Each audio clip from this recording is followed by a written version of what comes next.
Oke, ini langsung saya share screen dulu ya. Hmm, sebentar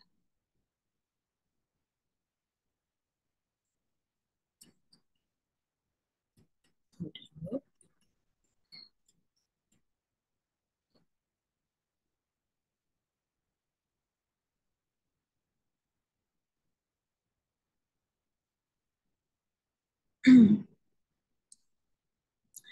Oke, sudah kelihatan belum ya?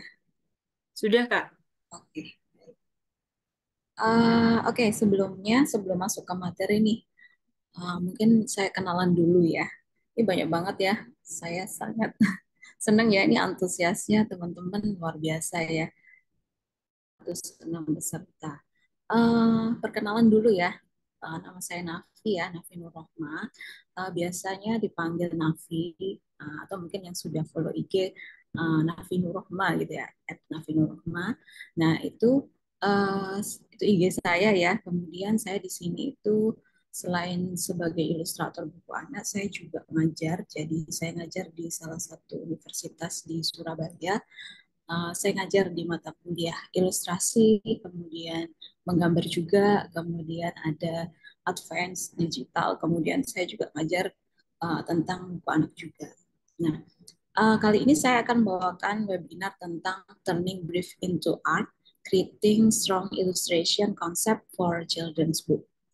Nah, sebelum masuk ke materi nih, biasanya teman-teman ya, pasti banyak yang nanya nih, ngapain sih bikin buku anak tuh pakai konsep-konsep segala. Anak-anak kan pasti paham kok, nggak penting. Yang penting tuh gambarnya bagus aja, warnanya gonjreng-gonjreng, pasti udah seneng anak-anak. Nah, emang penting pakai konsep. Terus kemudian ribet, nggak usah deh pakai konsep-konsep, tinggal gambar aja kan beres. Toh juga akan diterima kok sama anak-anak. Nah, pasti banyak ya pandangan-pandangan umum seperti ini dan uh, itu wajar ya karena memang di Indonesia sendiri untuk sekolah khusus buku anak itu juga satu aja yang saya tahu.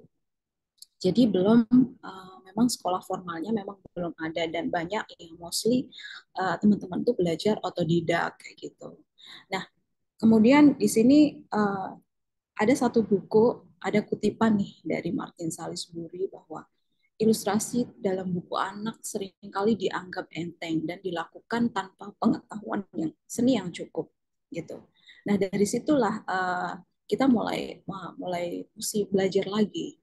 Pada kenyataannya ya di aplikasi ketika saya mengaplikasikan, ternyata mengilustrasi buku anak itu memerlukan pembelajaran yang kuat, pengalaman, kemudian usaha untuk memperbarui pengetahuan ya agar dapat menghasilkan karya ilustrasi yang berkualitas. Nah, kemudian dari situ ya, kemudian dalam dunia literatur anak-anak konsep ilustrasi itu memiliki peran yang jauh lebih penting ya daripada sekedar estetika visual. Jadi kalau kalian melihat nih ilustrasinya sih itu buku ini bagus ya, tapi konsepnya seperti apa dalam satu buku itu? Apakah sudah uh, mewakili cerita yang ingin disampaikan si penulis seperti itu?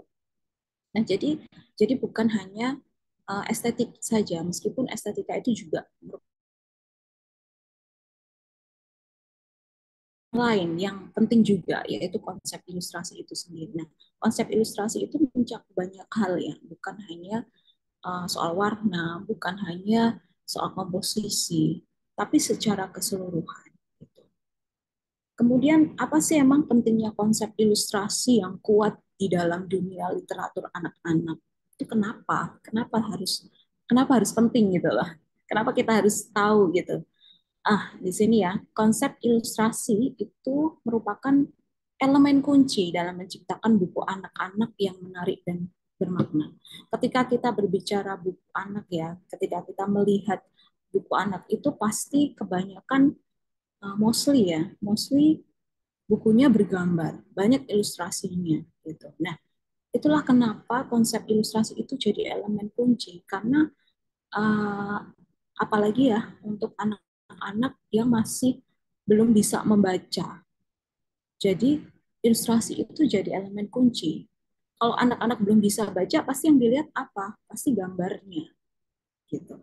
Nah, bagaimana ilustrator itu menciptakan gambar yang bisa bercerita tanpa melalui teks karena si anak ini belum bisa baca gitu. Nah, maksudnya gimana elemen kunci? Nah, di sini ya, ilustrasi dianggap sebagai elemen yang memiliki peran sentral dalam merancang dan daya tarik buku anak-anak, sehingga tidak dapat dianggap remeh. Dengan kata lain bahwa ilustrasi itu punya dampak signifikan gitu, dalam menciptakan buku yang menarik dan bermakna bagi pembaca cilik atau pembaca muda. Gitu.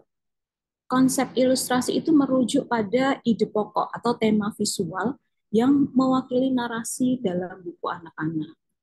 Jadi membawa selain itu juga membawa tingkat hiburan yang baru.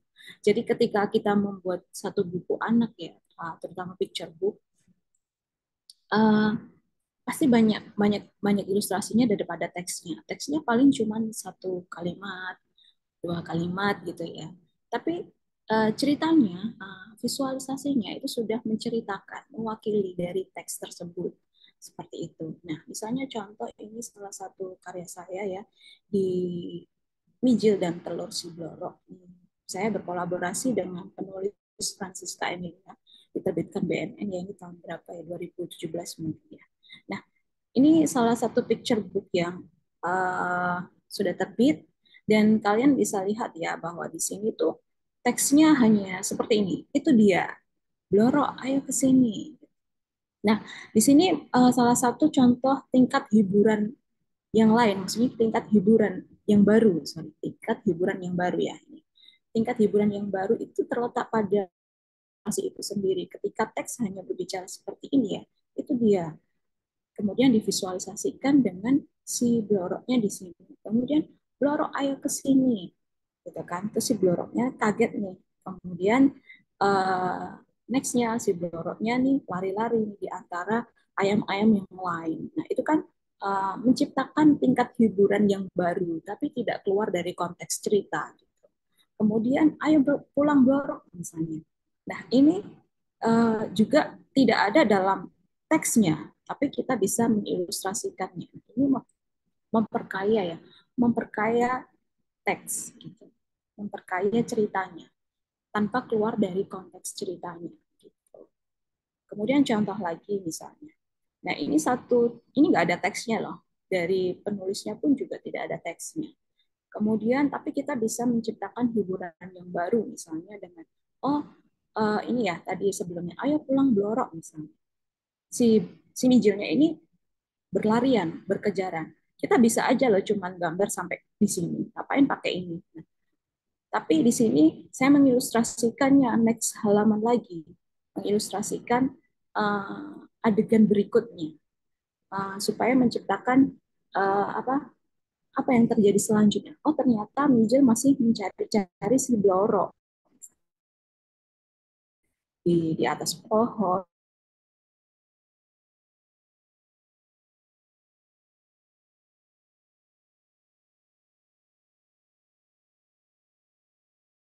Konteksnya kur gitu ya, tapi ilustrasinya bermacam-macam. Gitu.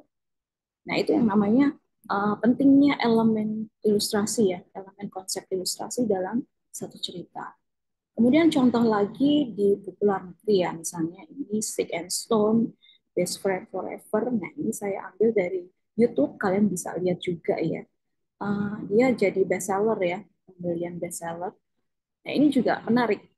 Stick is excited, Stone quite delighted. Nah ini ilustrasinya teksnya cuma simpel ya, tapi ilustrasinya itu kelihatan kelihatan sangat bercerita ya. I love a good quest. Quests are the best. Pencarian digambarkan dengan uh, tokoh utamanya itu mencari dengan menggunakan kapal. Kapal mungkin ini perahu karet ya. Jadi kelihatan lucu ya, adegannya. Nah, itu kan satu hiburan baru ya. Terus kemudian di sini ada hewan, beberapa hewan yang melihat ke arah mereka. Jadi ada humornya sedikit gitu. Nah, itu salah satu elemen kunci dari konsep ilustrasi tadi. Kalau buku anak biasanya supaya menarik itu ada sense humornya sedikit. Ya, kayak tadi misalnya, oh sains humornya dia lari-lari nih, ngajar blorok, lari ke sana ke sini gitu kan. Terus mencari ya dari bawah, lari ke sana ke sini buat tangkep si blorok ini.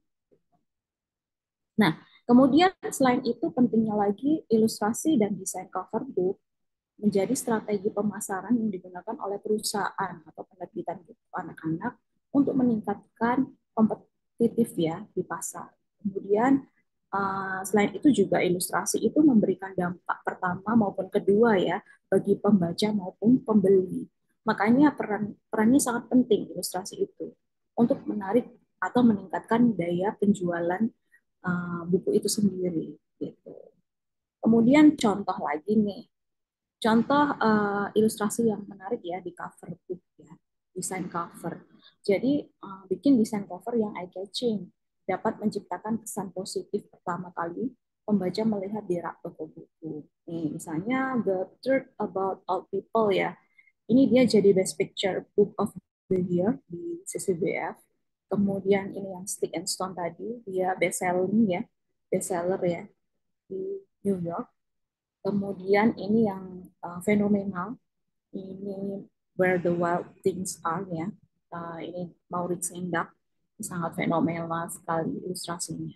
Nah, dari sini kita bisa lihat ya bahwa penting sekali ya konsep ilustrasi itu dalam buku cerita anak-anak selain untuk dampak pembaca anak kecil maksud saya, pembaca muda atau anak pembaca cilik ya, itu juga untuk meningkatkan penjualannya, penjualan buku itu sendiri. Menarik nggak sih ilustrasinya? Gitu.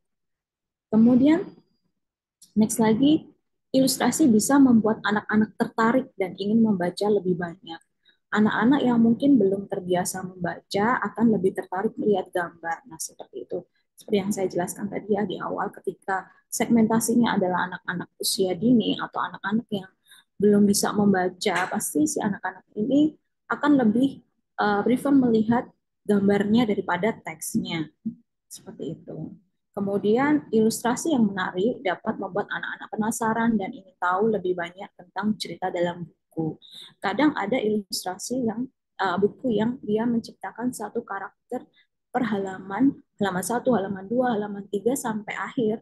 Dia itu bukan karakter utama, tapi di situ dia diselipkan supaya si anak ini mencari si karakternya itu. Misalnya di setiap halaman tuh ada karakter nyamuk misalnya, atau karakter kupu-kupu, atau capung yang selalu ada di dalam setiap halaman. Tujuannya apa? Untuk uh, menarik perhatiannya si anak-anak ini. Meskipun si kupu-kupu ini bukan peran utama, tapi misalnya dia setiap halaman tuh ada, oh misalnya yang pertama dia sembunyi di balik semak-semak, terus yang kedua dia muncul di halaman berikutnya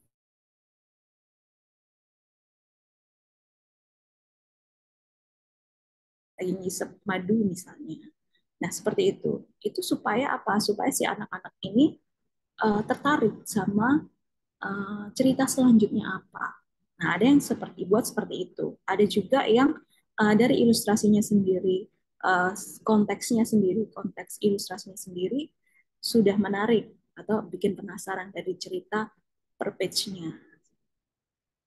Seperti tadi ya, contoh nanti saya bahas. Ini misalnya nih, contoh ilustrasi dalam buku The Very Hungry Caterpillar. Ini juga sangat fenomenal ya buku ini. Saya sendiri punya ya. Jadi memang uh, ini menarik ya. Jadi dia bukunya itu board book. Kemudian di sini dia dibolong ini, ada bolongannya. Jadi si ular tuh seolah-olah makan apel ini. Terus dia juga memperkenalkan hari dia makan apel, kemudian hari kedua dia makan pir, dan seterusnya. Karena ini tokoh utamanya dia akan berjalan terus dari halaman satu ke halaman terakhir. Ini ya membantu menarik perhatian anak-anak, memberikan gambaran visual lah tentang perubahan yang terjadi pada ulat kecil. Nah, ini sampai ke 10. Ke 10 kemudian si ulatnya ini dia membesar, menggemuk, kemudian dia menjadi kepompong, lalu dia terakhir menjadi kupu-kupu. Nah, itu kan membuka halaman selanjutnya sampai terakhir. Nah, kemudian contoh lagi nih misalnya, ini di buku saya juga di teks ini ya si blorok belum bertelur lagi, yang satu ini tidak boleh diambil. Kemudian si mijilnya yang cari blorok kemana ya si blorok, kemudian dia nyari nih dari di belakang kandang, kemudian nyari di belakang pohon, di belakang rumah. Nah, dari sini ya kita pasti akan penasaran nextnya gimana ya, ketemu nggak ya, ketemunya di mana ya. Nah, itu kan memancing ya, memancing anak-anak untuk terus mencari kira-kira bloroknya di mana gitu. Nah, di situ ya dari itu tadi ya dari materi itu tadi kita jadi tahu konsep ilustrasi itu sangat penting menjadi elemen kunci. Jadi kita mesti belajar, mesti memahami apa sih yang akan diilustrasikan dalam cerita ini. Gitu. Nah, mungkin sampai di sini ada yang mau bertanya mungkin untuk materi tentang pentingnya konsep ilustrasi tadi ya. Mungkin bisa di chat di, di kolom chat ya. Atau mungkin bisa saya lanjutkan dulu kalau memang belum ada. Kemudian ilustrasi membantu memahami cerita. Tadi ilustrasi menjadi dimensi tambahan untuk memahami plot dan karakter. Jadi ilustrasi itu tidak hanya menghias halaman ya, tapi juga memberikan dimensi tambahan pada cerita. Misalnya nih memberikan petunjuk tentang apa yang akan terjadi selanjutnya dalam cerita seperti tadi what happens next. Setelah oh itu bloroknya ketemu nih di halaman ini. Oh ternyata tidak langsung ditangkap, harus lari-lari dulu. Oh lari-lari dulu nyari apa yang terjadi berikutnya, apa ini langsung ketangkep. Terus berikutnya, oh ternyata masih dikejar loh. Nah, ini kan halaman tambahan ya. Untuk memberikan itu tadi, memberikan dimensi tambahan. Bahwa ilustrasi itu bukan cuma menghiasi halaman atau cuma sesuai sama teks aja, tapi oh nextnya ada adegan lagi, meskipun tidak ada teksnya ya. Kemudian next lagi, ini ada kur kur kur misalnya. Nah, ini kan teksnya cuma kur kur kur. Bisa bisa juga nih kita cuma ilustrasi ini aja. Si Mijil ngasih makan si Bloro. Tapi kan kita mesti mengembangkan ya.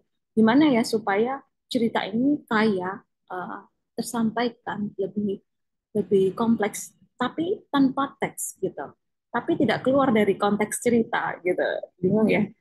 Nanti lama-lama pasti tahu. Jadi gimana cerita gimana ya teks, tapi kita bisa menambah dimensi yang lain tanpa keluar dari konteks cerita, gitu. Nah, misalnya contoh ya, dia ngasih makan kur-kur-kur ya, tapi sebelumnya si Mijil ngambil makannya di mana nih? Nah, itu kan masih dalam konteks cerita. Terus nih, dia kejar dulu nih, belum bisa langsung nangkep nih. Pas dia makan, baru ditangkap.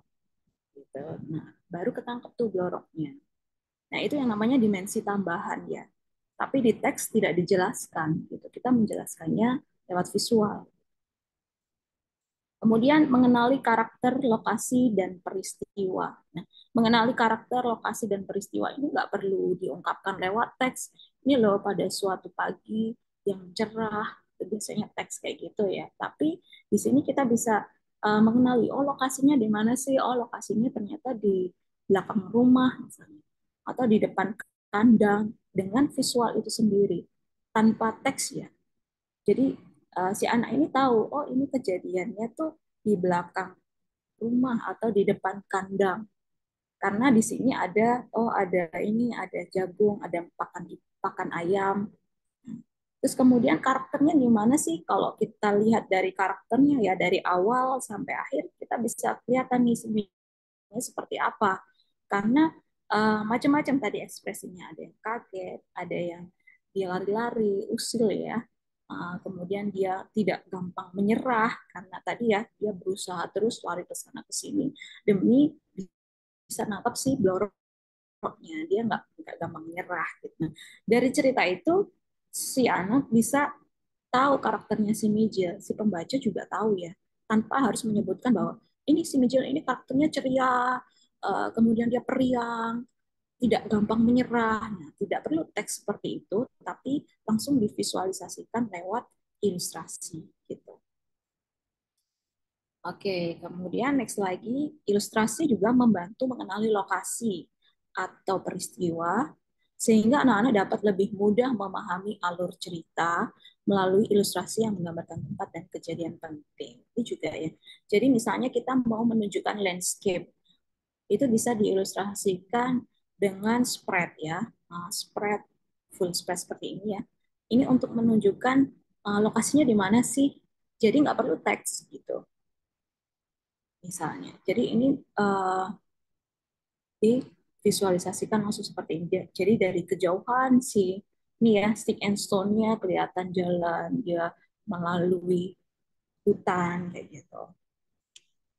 Kemudian next lagi pengembangan melalui ilustrasi. Jadi pengembangan imajinasi melalui ilustrasi ini juga bisa menstimulus imajinasi anak-anak. Jadi bisa menstimulus imajinasi anak-anak ini ya, supaya mereka tuh cara berpikirnya bisa lebih kreatif, kayak gitu bisa juga ya. Jadi ini salah satu contoh yang memicu imajinasi anak-anak. Cerita Wild Things ini ya, Where the Wild Things Are. Ini cerita fantasi. Jadi menstimulus imajinasi. Nah, ini ada tokoh utamanya di sini, kemudian di sini ada subjek-subjek ya atau tokoh-tokoh utama fantasi yang ini ada singa apa ini bercula gitu. Nah, ini tokoh-tokohnya sangat fantasi. Kemudian next lagi, melalui penjelasan ini kita menyadari bahwa konsep ilustrasi bukan hanya sekedar pendukung teks, tetapi merupakan elemen sentral dalam merancang buku anak-anak yang memikat dan memberikan pengalaman membaca yang berkesan. Dari contoh itu. Kemudian di sini ada kutipan juga bahwa ilustrator itu butuh waktu yang lama untuk membuat buku, mungkin dari beberapa bulan hingga 1 tahun ya, untuk menyelesaikan proyek dengan baik. Ilustrator perlu memiliki semangat dan kedisiplinan, terutama jika dia tidak begitu tertarik dengan ceritanya. Karena itu kan bukan cerita yang kita bikin sendiri ya, itu cerita dari diilustrasikan. Nah, ini dikutip dari jurnal ilmiah ya, jadi tentang visual language of picture book. Jadi memang ilustrator tuh idealnya punya waktu yang lebih ya untuk membuat buku gitu, apalagi ilustrasi visual karena kita memikirkan konsep itu tadi gimana ya buku ini dari teks ini biar anak-anak itu tertarik gitu. Kemudian next lagi, pentingnya keselarasan konsep ilustrasi dengan inti teks cerita. Kenapa? Selain tadi konsep ilustrasi itu penting ya, keselarasan konsep ilustrasi dengan inti teks cerita itu juga penting. Karena buku yang menarik bagi anak usia dini adalah buku yang memiliki kesesuaian konteks dan ilustrasinya. Nah, ini juga dikutip dari jurnal ilmiah ya, bahwa itu tadi mesti ada kesesuaiannya. Nah, kesesuaian itu meliputi apa saja? Di sini di jurnal juga disebutkan bahwa konteks itu meliputi adegan penting yang terdapat dalam cerita, kemudian mewakili seluruh isi cerita dalam bentuk yang utuh ya dan padat. Kemudian strategi penyampaian pesan melalui gambar dalam buku berulang-ulang untuk memudahkan daya ingat anak. Kemudian cerita disampaikan dipertegas dengan gambar visualisasi itu tadi. Itu tadi ya kesesuaian konteks. Kemudian konsep ilustrasi dan esensi cerita. Ilustrasi harus mencerminkan ide utama atau esensi dari cerita. Ini berarti ilustrasi tersebut harusnya tidak hanya sekedar tambahan, tapi menggambarkan inti cerita. Ini contohnya misalnya. Inti ceritanya adalah ilustrasi si imager mencari Bloro. Nah, bisa juga kita cuman ilustrasi yang bagian single page ini aja. Ini kan sudah sesuai teks ya. Tapi kan intinya adalah si Mijir ini mencari Bloro gitu. Nah, mencarinya apakah langsung ketemu atau perlu mencari kemana dulu, beberapa tempat dulu baru dia ketemu gitu. Nah, intinya di sini. Ternyata si Bloro ini mencarinya di beberapa tempat gitu, tidak langsung ketemu. Karena ayam itu kan identik dengan kemana-mana ya, tidak di satu tempat ya. Nah, bisa di soalnya punya dua kaki ya. Kadang mencari makan sama perkumpulannya, misalnya seperti itu. Kemudian konsep ilustrasi mendukung tujuan dari cerita itu sendiri. Mereka bukan hanya dekorasi visual, tapi menyampaikan pesan atau moral yang ingin dicapai. Pada halaman ini, ilustrasi mendukung teks. Jadi, ayo pulang Bloro, gitu ya. Nah, didukung sama ilustrasinya. Ilustrasinya seperti apa tadi yang saya bilang bahwa tidak langsung, uh, tapi dia masih lari dulu ke sana, ke sini naik naik pohon, bisa juga ke tempat lain ya. Kemudian terbang dia turun dari pohon. Nah, kemudian ilustrasi dan teks sebagai satu kesatuan. Jadi antara teks dan ilustrasi itu tidak bisa terpisah. Kalau misalnya terpisah, ya itu bukan picture book ya. Jadi ada keterikatan satu sama lain. Teks itu tidak bisa berdiri sendiri tanpa ilustrasi ya. Karena kan teksnya cuma seperti ini. Dan begitu juga sebaliknya. Ilustrator berkreasi melebihi teks yang diberikan penulis. Di sini terjadi kesinambungan antara teks dan ilustrasi. Jadi ilustrasi itu tidak menduplikasikan teks. Jadi misalnya kur kur kur tadi ya, kur kur kur ini kan identik dengan tokoh utamanya ngasih makan si ayam. Nah, menduplikasi teks itu seperti itu. Jadi cuman ilustrasi ini saja. Bisa juga kan? Tapi kan itu jadi kurang berkreasi ilustratornya. Karena cuman menduplikasi teks. Oh, teksnya seperti ini, ya sudah saya ilustrasikannya seperti ini aja sesuai teks gitu. Nah, itu kurang kurang berkreasi ilustratornya. Nah, jadi bisa dikembangkan lain ceritanya menjadi lebih kaya. Ya seperti ini misalnya, oh sebelumnya ngambil dulu nih, ambil makannya, terus baru di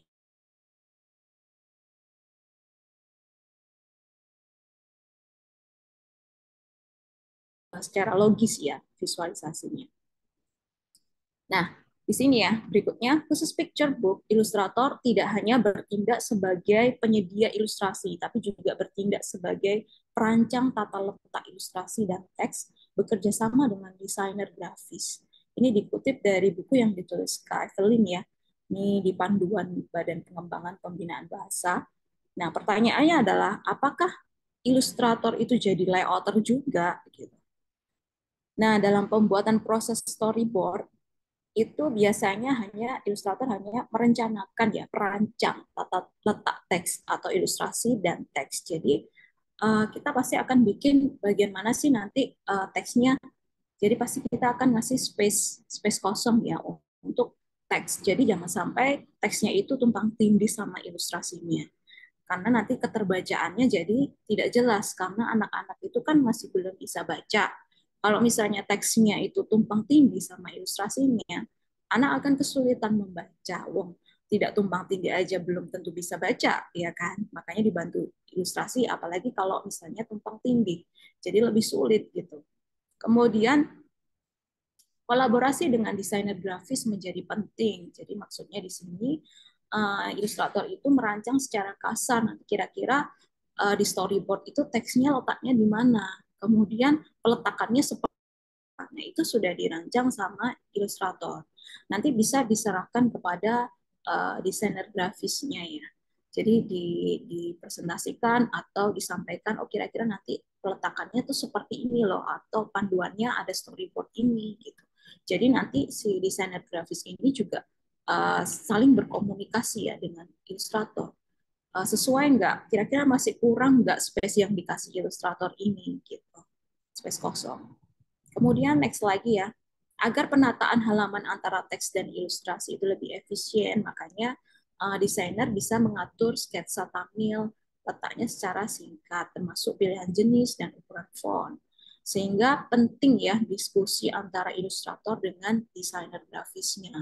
Itu jadi elemen kunci juga gitu. Kira-kira seperti ini bagaimana gitu, supaya tidak merusak juga ritme dari ilustrasi yang sudah dibuat itu tadi. Kadang kan kalau misalnya tidak ada komunikasi, nanti jadinya desainer ini juga nggak ngerti konsepnya seperti apa. Ya udah asal ditempel aja. Jadinya kan kurang uh, kurang terkonsep ya secara keseluruhan. kayak gitu. Jadi itu perlu disepakati bersama. Kemudian contoh storyboard. Ini salah satu storyboard yang saya ambil di storyboard Rara Sahabat Bumi. Itu tetap saya kasih storyboard yang meskipun ini non fiksi. Jadi saya memberikan jadi kecil-kecil tulisannya. Cuman untuk rancangan aja teksnya itu seberapa panjang sih, seberapa dibutuhkan space-nya gitu. Jadi kemudian nanti ada layout tersendiri yang akan melayout sesuai dengan rancangan si ilustrator itu gitu. Contohnya dari awal sampai akhir. Jadi dari sini itu udah kelihatan secara keseluruhan bukunya itu akan seperti apa. Kemudian next lagi ya, strategi memahami dan menginterpretasikan brief. Nah, setelah kita paham tadi ya tentang konsep ilustrasi, pentingnya ilustrasi itu seperti apa di dalam buku cerita, kemudian gimana sih strategi memahami dan menginterpretasikan brief. Nah, sebelumnya kita mesti paham dulu what is a brief. Nah, brief adalah petunjuk awal dari penulis dan editor dari suatu penerbit yang dia memberikan arahan singkat tentang karakter, suasana, terus kemudian pesan secara keseluruhan. Nah, biasanya penulis sama editor ini ketika ngotak ilustrator, dia akan memberikan penjelasan singkat ya, ini ceritanya itu tentang apa, kemudian kalau perlu mereka akan memberikan referensi atau rujukan seperti foto bisa juga gitu. Referensi fotonya seperti apa, kemudian pengarahan singkat lah kalau memang diperlukan. Kemudian ilustrator diberikan ruang ya untuk berkreasi dari teks yang itu memberikan panduan ilustrasi ya. Nah, dari panduan itu sebenarnya kita bisa mengeksplorasi lebih dalam lagi tanpa keluar dari konteks ceritanya itu. Jadi panduan itu tidak saklek ya maksudnya. Jangan diterima saklek.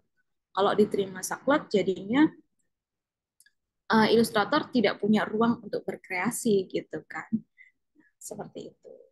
Kemudian pentingnya memahami brief. Di sini ketika kita bicara brief itu bukan hanya tentang mengikuti instruksi secara mekanis ya, tapi melibatkan pemahaman yang mendalam. Jadi di balik instruksi itu maksudnya itu apa, kita juga harus paham.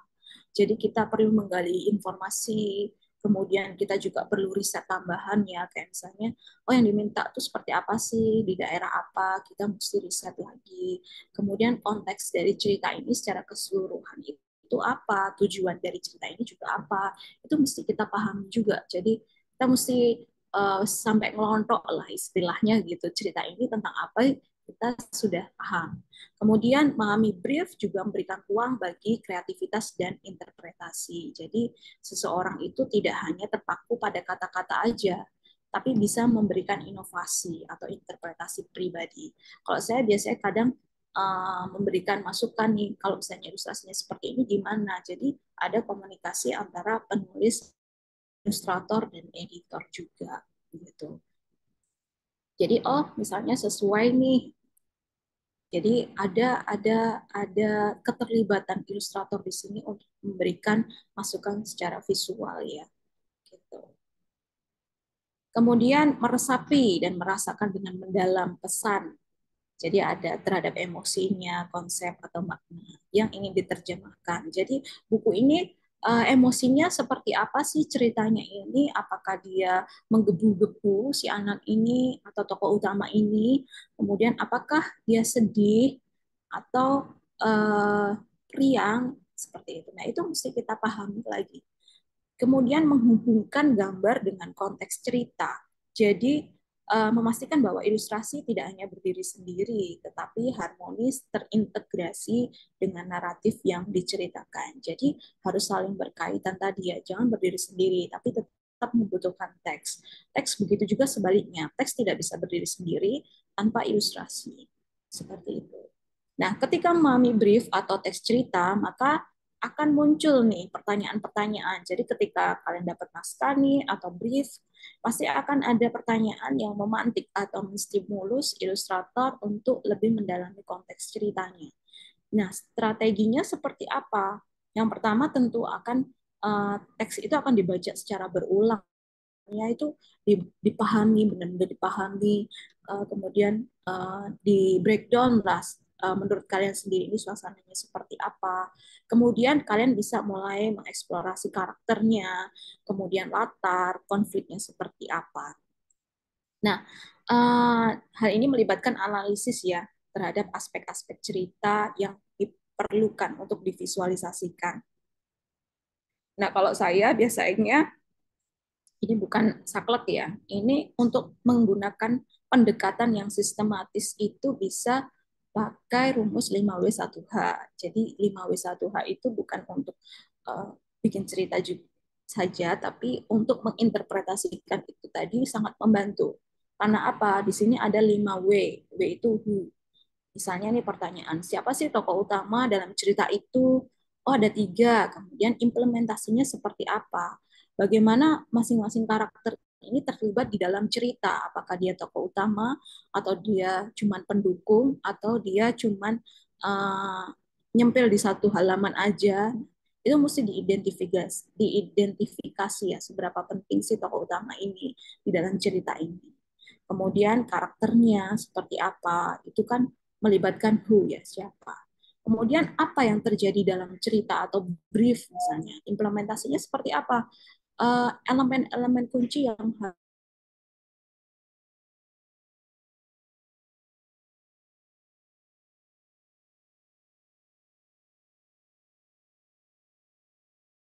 harus diilustrasikan. Kemudian when, kapan, kapan ceritanya terjadi misalnya, apakah di waktu siang, pagi, atau sore. Nah, itu kronologi ceritanya seperti apa di dalam halaman itu gitu.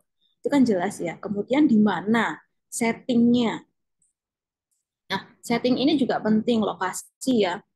Jangan sampai nggak ngerti lokasinya di mana, apakah di interior, di dalam, atau di eksterior, di outdoor misalnya. Nah, itu perlu diidentifikasi juga, apakah ini di Pulau Jawa, atau settingnya di luar Jawa, nah, atau di luar negeri misalnya. Nah, itu perlu diidentifikasi juga. Kemudian kenapa nih misalnya situasi tertentu terjadi. Jadi ada motivasi nih, motivasi di balik tindakan karakter. Ini kenapa kok bisa begini? Kenapa kok dia tiba-tiba jadi karakter yang jahat? Kok tiba-tiba dia sebenarnya baik. Oh, dia periang tapi kemudian dia menangis. Nah, itu perlu diidentifikasi juga karena nanti berkaitan dengan emosi ya, emosi dari karakter ini. Gitu, situasinya seperti apa, peristiwanya yang terjadi itu apa gitu. Kemudian how, bagaimana. Bagaimana peristiwa atau tindakan itu terjadi. Pahami cara atau proses terjadinya kejadian ini. Bagaimana uh, kita mengilustrasikannya, apakah secara happy atau ya moodnya gitu. Jadi dari situ kita bisa menginterpretasikan si karakter ini atau situasi di dalam satu halaman cerita itu gitu, atau secara keseluruhan bahkan. Nah, contoh implementasi ya ini tadi ya. Dengan menjawab pertanyaan itu, ilustrator dapat memahami lebih mendalam tentang momen-momen apa yang perlu diilustrasikan. Kemudian bisa menciptakan ilustrasi yang kuat dengan esensi cerita, sesuai dengan esensi cerita begitu. Jadi kalau misalnya ada yang belum paham nih, misalnya belum jelas, bisa ditanyakan sama penulis atau editornya. Ini kira-kira nanti kejadiannya itu di mana? Atau ini kira-kira si karakternya itu sifatnya seperti apa gitu. Itu perlu dipertanyakan ya, ditanyakan supaya jelas. Nah, misalnya sebagai contoh nih, sebuah brief meminta mengilustrasikan anak-anak bermain permainan tradisional di alam dengan bahagia dalam cerita misalnya. Jadi memahami pesan itu bukan hanya menggambar adegan aja, bisa juga kita cuman oh, anak-anak ya udah diilustrasikan aja satu anak main permainan tradisional, itu kan bisa ya. Tapi kita mesti memahami lagi anak-anak di dalam ilustrasi itu berarti kan banyak, bukan hanya satu. Anak-anak bermain permainan tradisional. Kita bisa mengilustrasikan permainan tradisional ini bukan hanya satu juga gitu. Dengan bahagia dalam cerita, ekspresi bahagia ini kan bukan hanya dia tertawa ya. Bahagia itu bisa juga misalnya dia tertawa terbahak-bahak, bisa juga misalnya dia dalam konteks kaget misalnya, tapi dia masih dengan perasaan yang senang. Nah, kayak gitu. Bahagia itu macam-macam. Jadi itu bisa dimasukkan juga gitu. Kemudian berkaitan dengan waktu, misalnya, oh permainan tradisional ini dimainkan di kejadiannya waktunya pagi, siang, sore, nah kayak gitu. Kemudian di mana? Nah setelah itu biasanya kalau kegiatan pagi itu orang tua tuh lagi ngapain sih? Oh lagi sibuk nyapu halaman, mencabuti rumput, misalnya kan itu masih dalam satu konteks ya, gitu. Nah ini tadi misalnya briefnya, contohnya, ilustrasikan anak-anak yang tadi ya, kita bedah pakai 5W1H misalnya. Apa yang diilustrasikan? Oh, permainan tradisional. Apa aja? Oh, bola, engklek, perusutan. Kita breakdown nih. Kemudian siapa yang main? Oh, anak-anak. Anak-anak itu siapa? Oh, anak-anak bervariasi usianya dari yang kecil sampai yang besar. Kemudian mainnya di mana? Oh, mainnya di depan rumah, di halaman yang masih asri. Nah, masih asri ini juga uh, perlu diinterpretasikan lagi. Asri itu berarti masih banyak pohonnya nih. Gitu.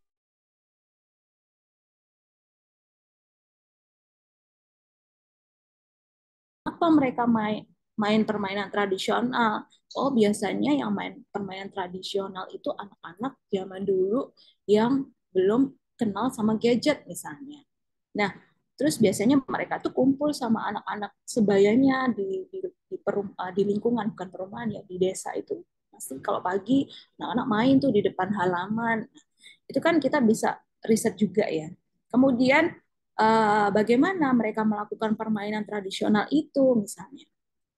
Oh, dengan bahagia, dengan emosi, dengan uh, ekspresi yang bervariasi, misalnya bukan hanya tersenyum toh, gitu. Ada yang misalnya tertawa, gitu.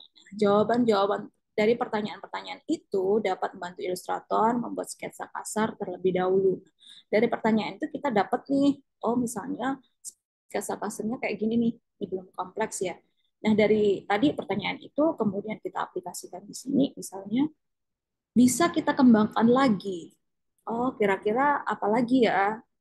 Ilustrator dapat mengeksplorasi lagi sketsa kasarnya dengan menambah kedalaman ilustrasi, tapi tetap sesuai esensi cerita.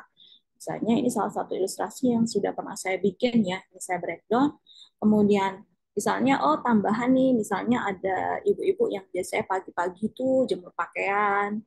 Kemudian, oh ini ada tambahan lagi anak-anak yang penasaran kupu-kupu, biasanya anak-anak kecil ya yang toddler itu pasti penasaran sama hewan-hewan yang kecil. Kemudian ada balita yang penasaran dengan hewan kambing misalnya, oh biar lucu dia, biar ada sense humornya sedikit, jadi dia naikin sini aja deh gitu. Terus kemudian di sini tadi ada ini ya karakter ini ya. Ini oh supaya menarik lagi, oh gimana kalau dia seolah-olah lagi main tentara-tentaraan atau dia punya anggota tapi anggotanya misalnya bebek. Nah, ini menambahkan objek bebek di sini. Ini kan ada humornya sedikit ya, jadi ilustrasi itu nggak membosankan gitu. Kemudian di sini ada, oh ini pertamanya aku bikin ini nih, perosotan pakai daun ya. Zaman dulu kan kalau ada gundukan pasir tuh bisa buat perosotan ya. Nah, ini biar menarik, biar ada interaksinya, ditambah apa ya? Oh, misalnya ada hewan yang lewat kaget. Biasanya kalau di desa tuh apa? Masa ayam kan enggak ya? Ayam bisa juga, tapi kayaknya kucing lebih masuk ya. Jadi dikasih kucing, dia mau lewat, oh ternyata dia kaget nih sama teman-teman yang mau perusutan ini misalnya. Nah, itu kan lebih lebih ada interaksinya ya. Jadi ilustrasinya tuh ada interaksi antara satu sama yang lainnya. Nah, misalnya dia main engklek, tapi di sini tetap ada permainan tradisionalnya yang lain. Selain perusutan, kemudian ada main bola, kemudian ada yang main engklek, kemudian di sini ada hewan-hewan yang biasanya jadi ternak ya di desa itu. Dan selain itu bentuk rumah di Indonesia itu mostly kayak gimana sih? Nah, jangan sampai kita udah bikin nih suasana desa, tapi kemudian rumahnya dibikin rumah ala-ala Eropa, nggak nyambung dong ilustrasinya. Apalagi kalau misalnya daun-daun atau pohonnya dibikin ala-ala Eropa atau Western ya. Nah itu nggak nyambung. Jadi kita bikin pohonnya juga yang ada di Indonesia misalnya, karena ini settingnya ada di Indonesia. Misalnya apa sih? Oh pohon pisang atau pohon mangga seperti itu.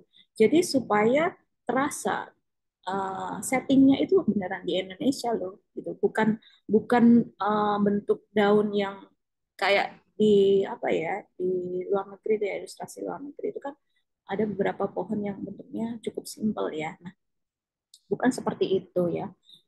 Jadi memang spesifikkan, oh tanamannya tuh apa, biasanya oh pohon pisang, mangga misalnya, kemudian uh, tanaman yang lain yang ada di Indonesia misalnya. Nah, kemudian final illustration-nya jadinya seperti ini. Jadi ini bunga-bunga yang memang ada di Indonesia. Jadi suasana desa Indonesianya tuh kelihatannya kentara gitu. Kemudian model bajunya, kemudian biasanya jemurnya tuh di mana sih? Oh dulu jemurnya tuh masih di bambu loh, bukan yang sekarang ada di stainless ya.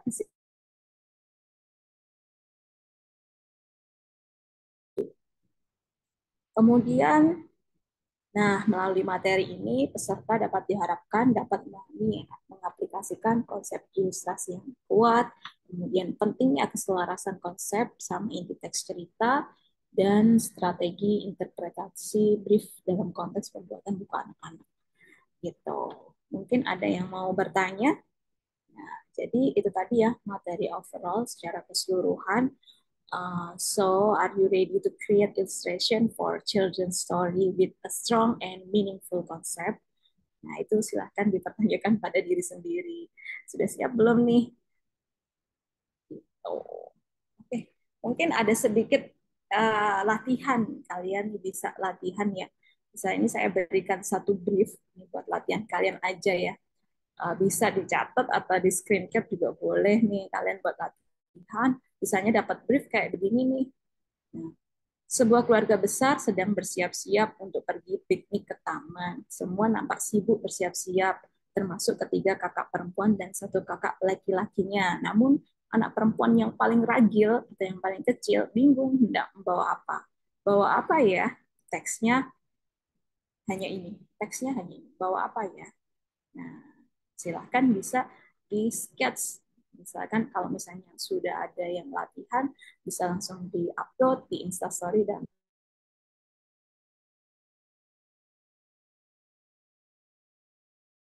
penutupan kelasnya. Saya punya satu kutipan lagi. Helen Craig menjelaskan bahwa tidak baik menggambar untuk buku yang tidak disukai karena itu tidak akan memberikan kesenangan. Jika tidak ada kesenangan saat menggambar, hal tersebut akan terlihat dalam hasil akhir bukunya. Dikutip dari jurnal ilmiah Children's Book Illustration. Itu materi dari saya. Mungkin ada yang mau bertanya ya. Oke, baik. Terima kasih Kak Nafi buat penjelasannya. Luar Iya. biasa sekali ya teman-teman untuk materi tentang kelas hari ini. Serahkan di kalau misalnya ada yang mau ditanyakan bisa langsung drop pertanyaannya di kolom Q&A. Namun sebelum itu aku mohon maaf sekali ya karena ini keterbatasan waktu. Apa namanya? Aku nggak bisa jawab semua pertanyaannya gitu ya. Jadi mungkin ada beberapa aja yang kita jawab. Tapi tenang aja ya teman-teman, bagi teman-teman yang pengen belajar lagi gitu ya, lebih detail mengenai materi hari ini itu nanti bisa ikutan di tanggal 13 Maret. Di tanggal 13 Maret nanti itu akan membahas tentang apa aja nih Kak Nafi boleh Oke, di-spill. untuk kelas berikutnya di tanggal 13 Maret, di 13 Maret jam 1 siang ya, itu akan bahas lebih lanjut ya. Kita akan praktek langsung gimana sih cara menginterpretasikan itu tadi. Kaya, jadi dari teks cerita yang sudah ada gitu. Oke, baik. Begitu ya teman-teman. Nanti untuk link pendaftarannya aku share di grup WhatsApp gitu. Jadi mungkin teman-teman agak bertanya-tanya gitu ya. Kenapa di tanggal 13 Maret itu nanti jamnya jam siang gitu ya. Nah, berhubung bulan Maret nanti kan sudah memasuki bulan Ramadan ya teman-teman. Jadi untuk kelas di Mazing itu maksimal di hari sore gitu ya. Jadi kalian sambil ngabuburit mungkin ya. Itu nanti kelasnya di jam 1 siang gitu. Oh ya Kak, ini ada yang nanya nih gitu ya. Iya, Nanti pas masterclass bakal dapat PDF-nya juga nggak PDF yang tadi? oh iya, dapat dapat dapat materinya dapat. Oke, baik begitu ya teman-teman. Jadi untuk kelas hari ini itu materinya nggak di-share ya teman-teman. Tapi bagi teman-teman yang pengen dapetin materi gitu ya, sekaligus sama mentoring bareng Kak Nafi, itu nanti bisa ikutan di tanggal 13 Maret nanti ya. Gitu. Ini pertanyaannya banyak banget ya Kak. Oke. Ini dari Kak, sebentar ya, ini aku milih-milih. Mungkin dari Kak Nafi, kalau misal ada pertanyaan yang menarik, boleh langsung dijawab. Ini sambil Caca, Ini apa aku namanya, milih nggak bisa lihat pertanyaan. Oh, ini. di Oh, Q&A. Q&A. Oke, oke. Q&A. Eh, Penulis memberikan cerita ini dari UEFA. Terus kakak kembangkan. Kalau penulis nggak setuju gimana kak? Apa kesannya kita jadi interferensi kayak penulis ya? Oke, jadi kalau misalnya nggak setuju ya nggak masalah ya. Kan kita mencoba untuk mengembangkan aja. Jadi kan pasti kita akan memberikan beberapa alternatif ya. Oh kalau misalnya nggak setuju ya nggak apa-apa. Eh, Kita coba misalnya cari alternatif yang lain gitu. Jadi memang kan tidak langsung penulis setuju ya. Mungkin ilustrasinya kurang sesuai sama konteks ceritanya. Jadi penulis ini nggak setuju gitu. Jadi ada alasannya juga pasti. Jadi tidak langsung mentah-mentah ya diterima. Kenapa ya penulis ini kok menolak ya?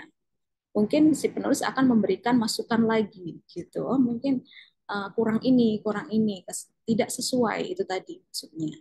Jadi wajar kalau misalnya tidak disetujui sama penulis gitu. Jadi perlu dilihat lagi gitu. Kenapa si penulis tidak menyetujui ide kita gitu.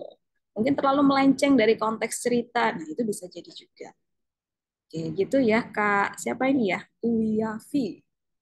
Kemudian, Kak biasanya dikasih waktu berapa lama untuk ngerjain satu buku? Ini dari Nanda ya. Nah, kalau yang di Indo biasanya antara 1 sampai 3 bulan. Itu untuk itu sekitar 32 halaman.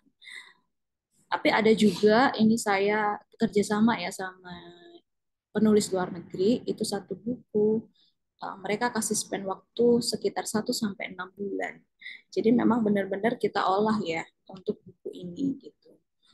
Kemudian ada juga jadi macam-macam ya, tergantung apa yang ingin dicapai, apakah kuantitas atau kualitas ilustrasi itu tadi balik. Kalau misalnya yang mau dicapai adalah cepat ya konsekuensinya adalah ilustrasi tidak bisa detail gitu, tidak bisa maksimal. Nah, balik lagi itu tadi, yang mau dicapai itu apa? Kuantitas banyaknya, ilustrasi, cepat, atau misalnya kita mau benar-benar nih, benar-benar mengedepankan kualitas ilustrasi, otomatis akan lebih banyak waktu yang dibutuhkan. Kemudian, Kak mau nanya gimana cara menghemat kalimat agar tersampaikan dengan baik dan visual gambar yang baik itu bagaimana ya Kak? Visual gambar yang baik. Nah, ini untuk menghemat kalimat ya. Mungkin lebih ke maksudnya apa sih dalam dalam cerita itu ya tadi misalnya oh cuman yang ingin disampaikan tuh intinya apa yang terakhir saya berikan brief itu kan saya menceritakan kejadian nih oh ini kejadiannya lagi siap-siap nih adegannya seperti ini semuanya lagi sibuk siap-siap ke sana ke sini nah itu kan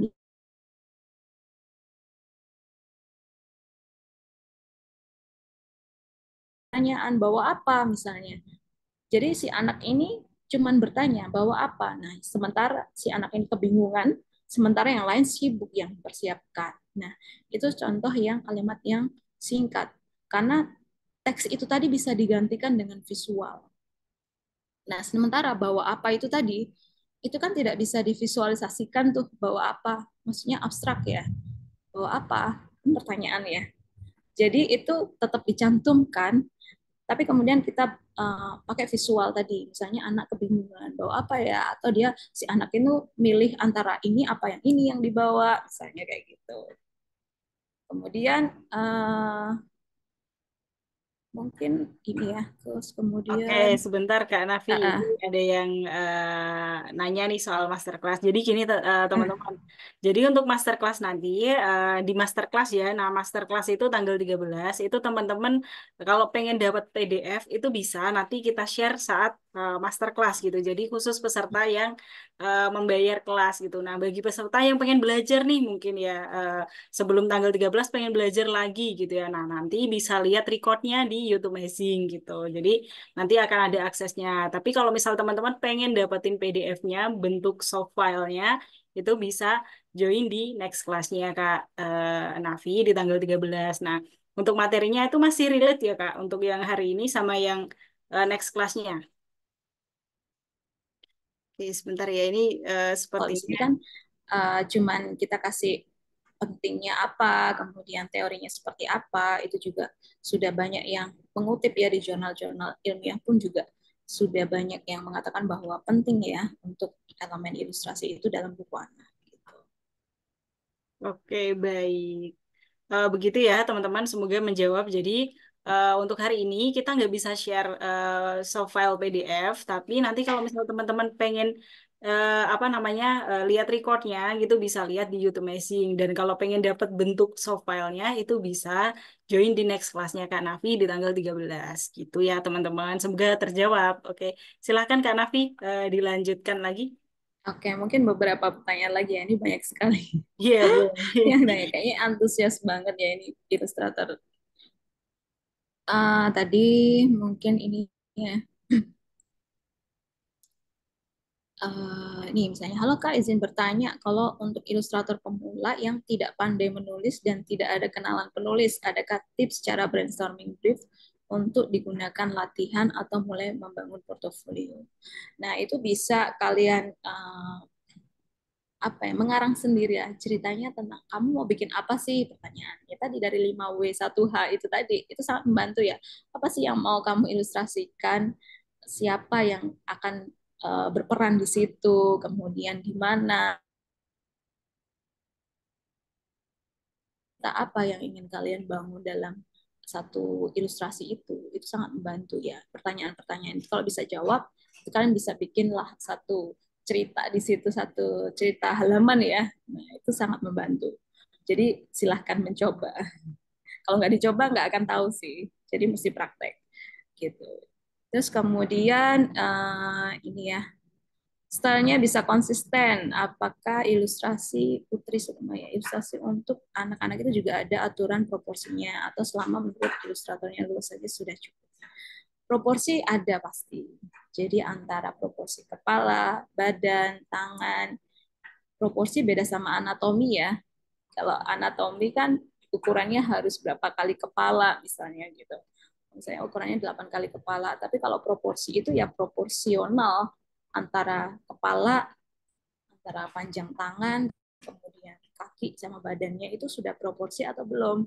Atau jangan sampai terlalu panjang atau terlalu pendek salah satunya. Itu namanya proporsi ya. Pas nggak sih? Proporsi makanmu banyak atau sedikit? Itu porsi ya. Oke gitu. Kemudian nah itu ya proporsi. Kemudian beda sama anatomi. Kalau anatomi kan tadi ya ada ukuran misalnya harus 8 kali kepala untuk ukuran manusia realis misalnya seperti itu. Kemudian baru ingin bertanya Kak, sedetail apa sebaiknya penulis memberikan brief kepada ilustrator? Apakah cukup kondisi umum atau perlu dibuat mendetail hingga detail ada cameo-cameo yang lucu-lucu untuk nah, yang pertama ya mungkin bisa yang penting teksnya sih menurut saya teks apa yang ingin dicantumkan di dalam cerita itu. Jangan sampai ilustrasi itu menduplikasi teks, jadi dua kali visualisasinya. Misalnya dua kali pun mestinya bisa dikembangkan lagi. Jadi tidak bosan. Oh, misalnya si Ani sedang duduk di kursi misalnya. Terus kemudian diilustrasikan lagi seperti itu. Nah, itu kan jadi menduplikasi ya. Diilustrasikan si Ani lagi duduk di kursi. Nah, itu kan jadi menduplikasi dua kali teks begitu, visualnya juga begitu. Nah, yang diharapkan adalah ilustrator itu bisa mengembangkan lagi. Oh, duduknya model apa nih? Duduknya model kaki satu diangkat, duduknya males-malesan, atau di sebelahnya ada orang atau tidak, dia kemudian di mana settingnya. Nah, itu bisa dikembangkan dari setting itu. Kemudian misalnya kalau ada cameo-cameo yang lucu-lucu misalnya, itu bisa disampaikan sama ilustratornya. Misalnya jadi ada kayak dipisah ya, misalnya oh ini deskripsi misalnya bayangannya si penulis, tapi tidak mutlak misalnya. Jadi si ilustrator itu bisa berkreasi lebih lebih kreatif ya, maksudnya bisa mengembangkan. Biasanya kalau ilustrator-ilustrator yang sudah senior atau sudah profesional, dia pasti tidak akan saklek dengan teks itu. Dia akan bisa berkreasi lebih kaya lagi di ilustrasi itu tanpa keluar dari konteks cerita.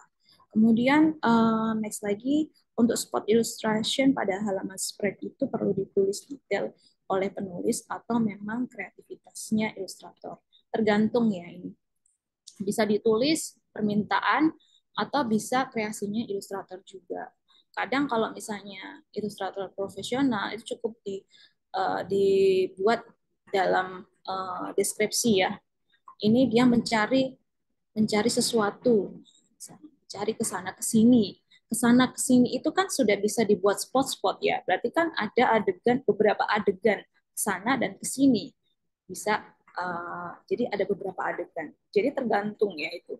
Kembali lagi tergantung ilustratornya juga tadi. Apakah si ilustrator ini menguasai cerita itu tadi. Makanya di sini ilustrator perlu tahu juga bagaimana sih memahami brief dari penulis gitu.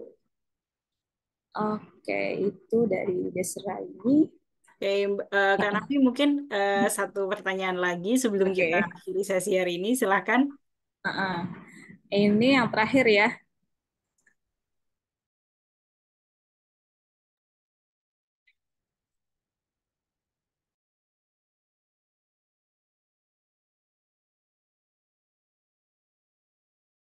Nah, kalau di ilustrasi buku anak itu perspektif itu bukan yang saklek ya,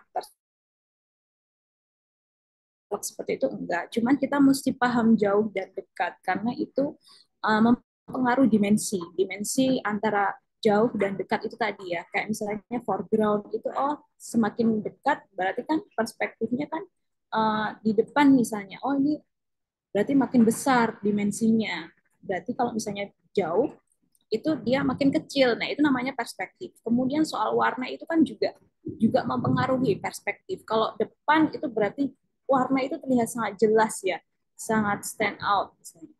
Sangat apa ya, vibrant misalnya.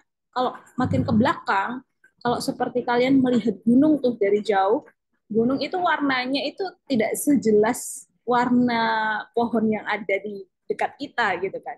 Pasti warnanya tuh agak biru-biru gitu kan. Nah, itu namanya perspektif. Jadi kita mesti paham juga antara perspektif objek dan perspektif warna. Semakin jauh berarti warna itu semakin puyeh juga gitu. Jadi semakin pucat ya. Nah, itu kita mesti tahu meskipun kita tidak mengaplikasikan perspektif yang sangat detail seperti misalnya kita bikin komik ya, komik atau adegan-adegan adegan-adegan dalam film misalnya. Kita kan bikinnya seperti itu. Jadi mesti tahu ilmunya juga. Kemudian sudah itu sih satu pertanyaan ya tadi ya. Nanti Iya, baik. berlanjut terus. Mungkin nanti kita bisa lanjut lagi karena banyak sekali ya. Kayaknya banyak yang ingin tahu ya. Antusias Oke, sekali. teman-teman, semoga apa yang disampaikan Kak Nafi malam hari ini bisa bermanfaat buat teman-teman. Ini mohon maaf sekali ya, karena di tempat Caca lagi hujan gitu ya, jadi nggak bisa open cam sekarang. Semoga ini sinyalnya nggak kenapa-napa ya. Jadi Iya. nanti teman-teman kalau misal pengen lebih apa interaksi lebih detail lagi gitu ya, atau tanya-tanya seputar materi hari ini ataupun nanti materi yang lanjutannya yang lebih advance itu bisa mengikuti kelasnya Kak Nafi di tanggal 13 Maret gitu ya. Nah, di situ nanti teman-teman bakal dapat soft file PDF sama nanti akan ada mentoring juga bareng Kak Nafi selama 1 minggu gitu ya by WhatsApp group. Jadi jangan sampai ketinggalan buat ikutan kelasnya gitu. Oke Kak Nafi, terakhir nih mungkin kalau misalnya ada mau menyampaikan pesan-pesan buat peserta yang udah join di kelas hari ini, boleh nih silahkan. Ya. Kesan-kesannya. Jadi kalau misalnya yang baru pemula, yaitu tadi uh, ilustrator itu tidak boleh dipandang remeh ya. Jadi supaya tidak dipandang remeh atau diremehkan, makanya ilustrator itu perlu pengetahuan ya sebagai ilustrator buku anak. Karena memang uh, mengilustrasikan buku anak itu bukan cuman asal ilustrasiin supaya gonjreng, supaya bagus aja, itu enggak cukup. Kita mesti banyak ilmu yang mesti kita pelajari dari tadi ya, konsep cerita, konsep ilustrasi, kemudian komposisi warna dan lain-lain itu perlu tahu meskipun uh, tidak secara spesifik ya, misalnya tadi kayak perspektif, meskipun kita tidak secara spesifik mengaplikasikannya harus, tapi kita tahu perspektif jauh dan dekat, fungsinya apa, seperti itu. Jadi jangan pernah berhenti untuk belajar lagi ya, untuk menggali ilmu tentang ilustrasi buku anak gitu. Baik, Itu terima aja. kasih Kak Nafi buat pesan-pesannya dan Ya, juga waktunya yang udah meluangkan waktu untuk eh, sharing-sharing seputar children book gitu ya. Lebih ke gimana sih cara membuat cerita yang bagus dan menarik gitu ya. Semoga apa yang disampaikan Kak Nafi buat teman-teman yang udah join di sini gitu ya, itu bermanfaat untuk kedepannya gitu ya. Kalau misal pengen bikin cerita, jadi biar lebih terstruktur atau lebih menarik juga gitu ya. Ini mohon maaf sekali ya karena keterbatasan waktu jadi banyak sekali pertanyaan yang nggak bisa kejawab gitu. Nah untuk itu teman-teman kalau misal pengen ikutan lebih lanjutnya gimana nanti bisa ikutan di tanggal 13 dan aku juga berpesan ya teman-teman apa namanya jangan lupa share keseruan kelas hari ini di Instastory kalian, tag Kak Nafi dan juga Amazing ID. Nanti di situ bakal kami repost gitu ya teman-teman. Dari aku itu aja. Terima kasih Kak Nafi dan juga teman-teman yang udah stay sampai hampir jam 9. See you di next class dan juga di lain kesempatan. bye Bye-bye. bye. Terima kasih semuanya.